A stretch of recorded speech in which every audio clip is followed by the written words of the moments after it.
Հերթը պղպեղները լցոնելունն է, վերցնում ենք ընդհանուր զանգվածից և այսպես լցոնում։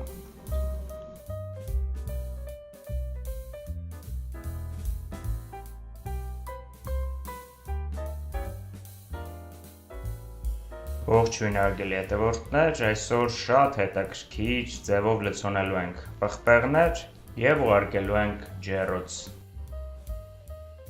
Այսպիսով այսօրվա ուտեստի համար մեզ անհրաժեշտ է լինելու հաճար, որը ես լվացել եմ, դրել եմ ջրի մեջ մոտ 1 ժամ։ Պղպեղներ են անհրաժեշտ լինելու, կարող եք վերցնել նաև բուլղարական, ինձ մոտ սառեցված այսպիսի պղպեղներ են,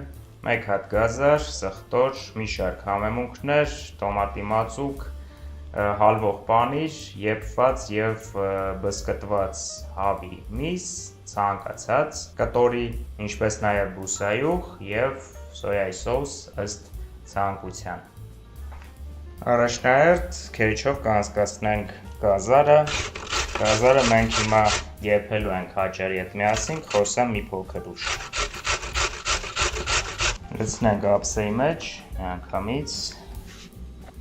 և միանգամից քերենք պանիրը և ուղարկենք առայժմ սառնարան։ Մեզ անհրաժեշտ է լինելու վերջում պանիրը։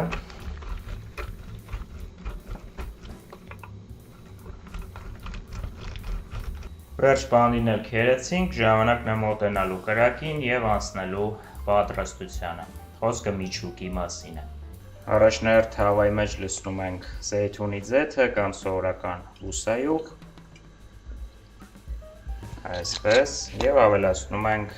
գազարը։ Կարող եք կիրառել նաև սոխ և ավելացնել սկզբում կամ գազարի հետ միասին։ Այսպես, շատ թեթևակի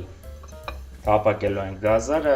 ավելացնենք կորեական գազարի համար նախատեսված համեմունք, այսպես միանգամից։ Մնացած համեմունքներն են ինձ մոտ այստեղ քաղցր պապրիկան, խմելի սունելին, քարի համեմունքը, համեմի աղացած սերմը։ Այսպես կտապակենք 2-3 րոպե, ոչ ավել, թեթևակի թող փափկի գազարը։ 1 րոպե անց կամ 2 րոպե անց միանգամից ավելացնում ենք հաճարը և սխտորները, այսպես, և մի քանի վայրկյան, էլի մինչև 2 րոպե, ոչ ավել, տապակելու ենք։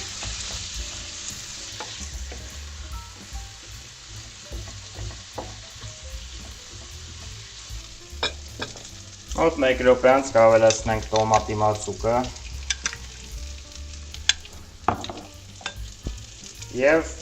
տերիակի սոուս կամ սովորական սոյայի սոուս, ինչպես ցանկանաք, 2-3 ճաշի գթալ։ Խառնում ենք։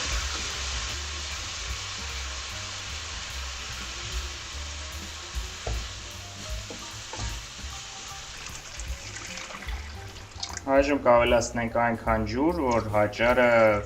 մոտ 2-3 անգամ ծածկված լինի։ Մեզ անհրաժեշտ է, որ հաճարը եփվի 80%-ով մոտարապես, 80-ից 90, ոչ ավել,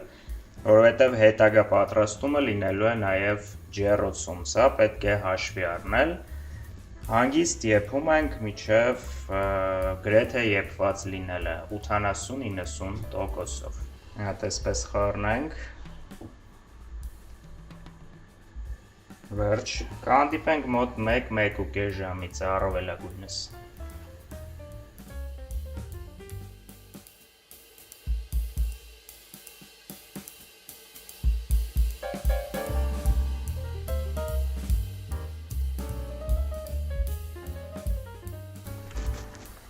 Այսպիսով անցել է մոտ 40 րոպե և կիսով չափ կամ մի փոքր ավել 60%-ով այսպես եփված է հաճարը։ Այժմ ավելացնենք համեմունքները, ավելացնենք աղ, մոտ 1 թեյի գթալ, կարծում եմ, այսպես, վերջում կստուգենք, եթե լինի անհրաժեշտություն, կավելացնենք էլի։ Մի հատ կխառնենք այսպես լավ, հոյակապ է և Հիմա հերթը արդեն մսինն է, կավելացնենք միսը, այսպես, թեթևակի այսպես կտարածենք և կշարունակենք եփելը մոտավորապես ևս 20-30 րոպե, որից հետո կշարունակենք։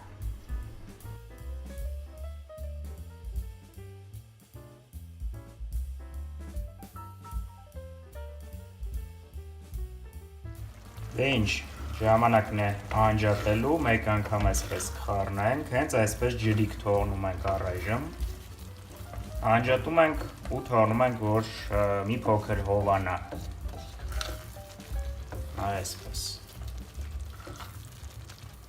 Դե ինչ բոլոր բաղադրիչները պատրաստ են, վերցնում ենք հրակայուն ափսը, ջեռոցի համար նախատեսված և արդեն հովացած աճարը լցնում ենք ափսեի մեջ զգուշորեն։ Հերթը պղպեղները լցոնելունն է, վերցնում ենք ընդհանուր զանգվածից և այսպես լցոնում։ Այսպես, ոչ ամբողջությամբ, որտեղ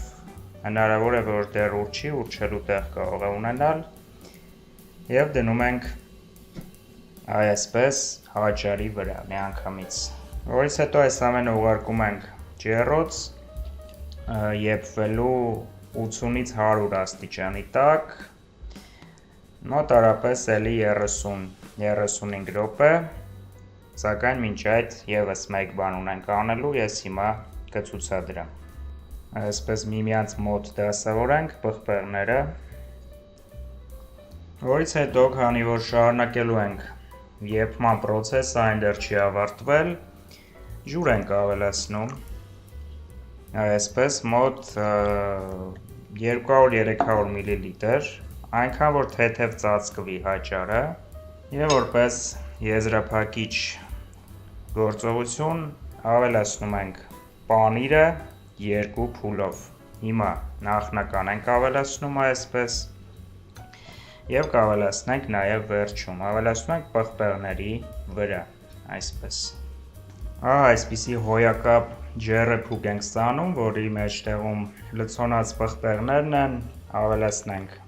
մնացած պանիրը, այսպես, և կարելի է արդեն մոտ 5-10 րոպեից մատուցել և վայելել։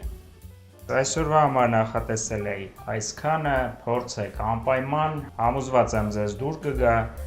մինչ նոր շատ համեղ հետաքրքիր հանդիպում։